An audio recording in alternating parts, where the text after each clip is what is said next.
안녕하세요. 반갑습니다. 한석헌입니다.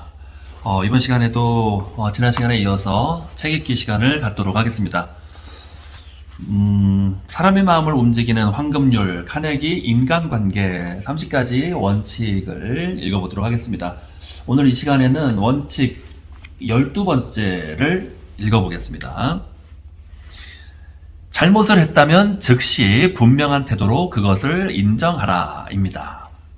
자신의 실수를 인정할 수 있는 용기는 스스로에게 어느 정도의 만족감을 느끼게 해준다.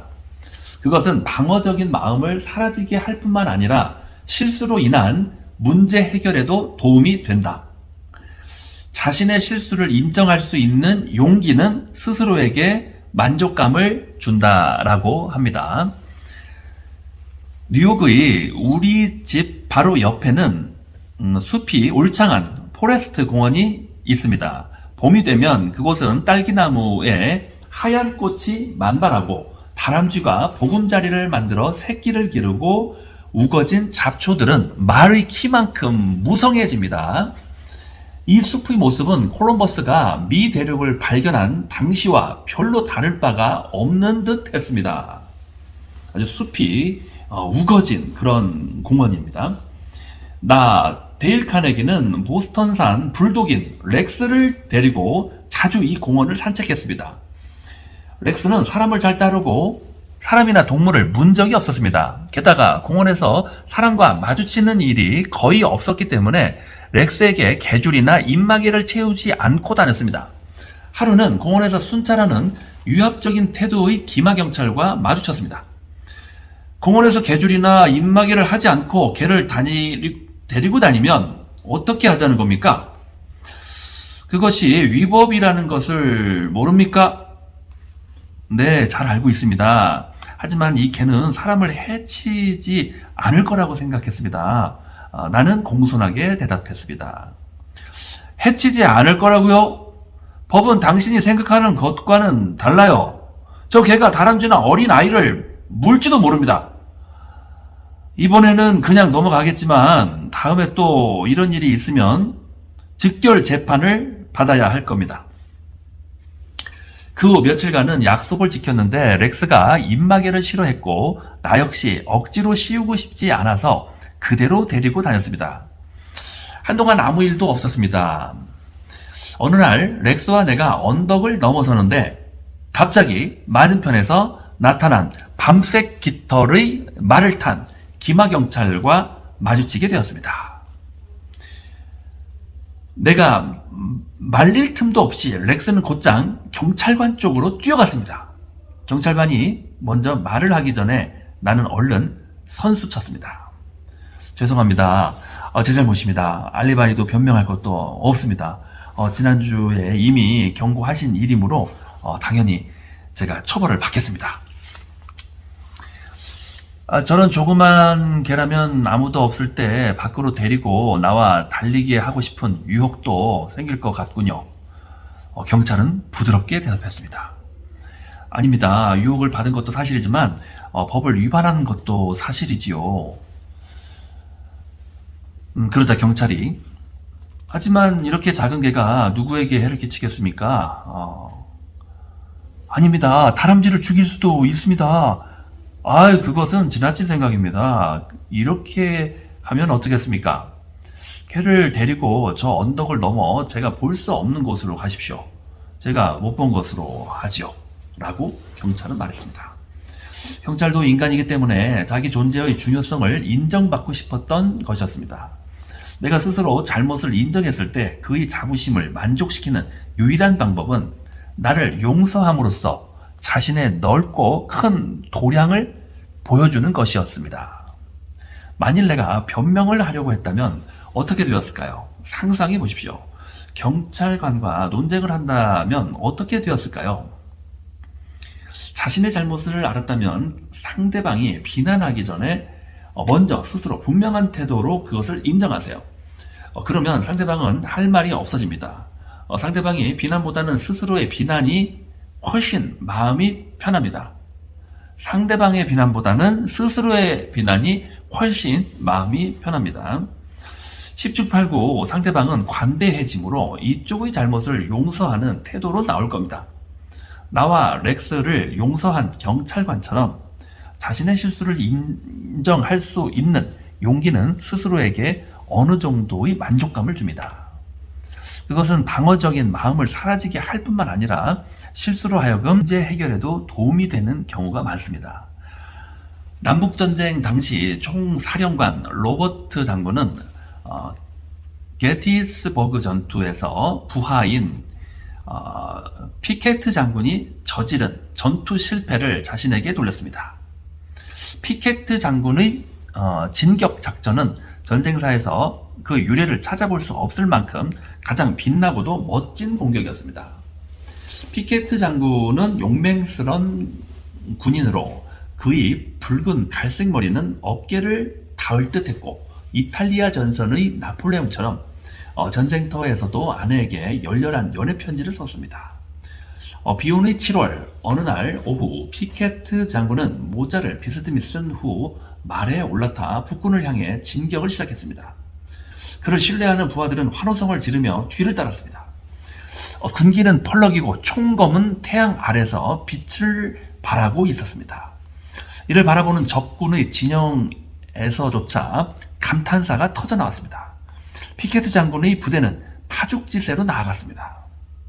여기저기서 북군의 대포가 그들의 대열을 향해 무차별 포격을 가했으나 그들의 진격을 막을 수는 없었습니다. 하지만 세메터리 리지에 도착했을 때 갑자기 돌담 뒤에서 잠복해 있던 북군의 보병대가 나타나 피케트 부대를 향해 일제히 사격을 가했습니다. 순식간에 산등성이는 피로 물들고 아수장으로 변했습니다. 피케트 부대의 지휘관 중 한 사람만 살아남고 5,000명에 이르는 부대원 중 4,000명가량이 전사했습니다. 유일하게 살아남은 어미스 테드 장군은 살아남은 병사를 이끌고 최후의 돌격을 감행했습니다. 그리고 격렬한 대접전을 벌인 끝에 남군은 언덕 위에 그들의 군기를 꽂았습니다. 그러나 군기가 휘날리는 것은 잠시, 피케트 장군이 돌격 작전은 빛나고 영웅적인 것이었지만 남군의 패배를 알리는 시작에 불과했습니다. 남군이 이길 가망성은 끝내 사라지고 말았습니다. 너무나 슬프고 충격을 받은 리 장군은 남북 동맹 의장인 제퍼슨에게 사의를 표하고 자기보다 젊고 유능한 인물을 임명하도록 건의했습니다. 만약 리 장군이 피케트 장군의 돌격 작전 실패의 책임을 다른 사람에 전가하려고 했다면 얼마든지 빠져나갈 여지는 있었습니다. 사실 그의 실패는 몇 번 부대 지휘관들의 탓이었습니다. 휴하 사령관 중에서 그의 명령을 어긴 사람도 있었고 보병 지원을 위한 기병대가 적시에 도착하지 않았기 때문에 그의 진격은 실패로 끝났던 것입니다. 그러나 리 장군은 남을 책망하지 않았습니다. 피케트 장군의 병사들이 남부 동맹으로 귀대할 때 몸소 나가 자기 반성을 하면서 패잔병들을 맞이했습니다. 이번 일은 모두가 나의 잘못이며 이 전투에 패한 책임은 내가 지겠다. 자신의 잘못을 이처럼 용기 있게 말할 수 있는 인격을 갖춘 장군이 역사상 몇 명이나 될까요?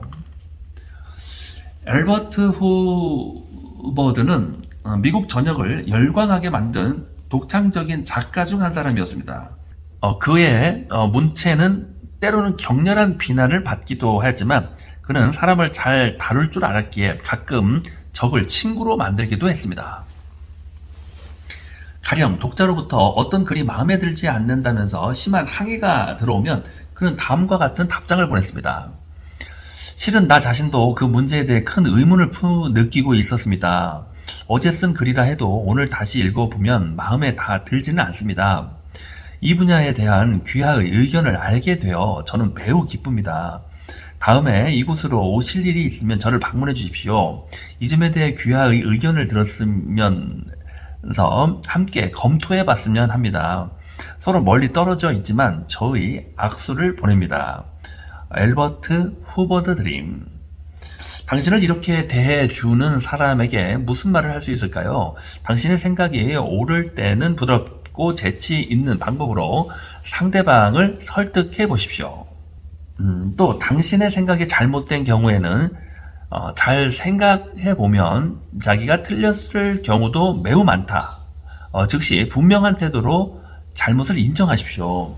이 방법은 놀랄만한 결과를 가져옵니다. 자신을 방어하고 변명하기보다 스스로 잘못을 시인하면 모든 일에 생각보다 큰 효과가 나타납니다. 지는 것이 이기는 것이다 라는 속담도 있지 않던가요? 싸움을 해서 충분히 얻을 수 있는 것은 없습니다. 그러나 양보를 한다면 당신이 기대한 것 이상을 얻을 수도 있습니다. 당신이 잘못했다면 그것을 인정하라. 당신이 잘못했다면 그 잘못을 인정하는 용기를 가지세요. 급하게 운전하시다가 속도 위반이 되었다면 경찰관에게 솔직히 자신의 잘못을 인정해 보세요. 이것은 잘못이나 실수를 명확하게 해줄 뿐 아니라 그에 따른 문제 해결하는 데 도움이 됩니다. 어리석은 사람은 자신의 실수를 변명하고 방어 자세를 취하곤 합니다. 사실 대부분의 사람이 그렇겠지요.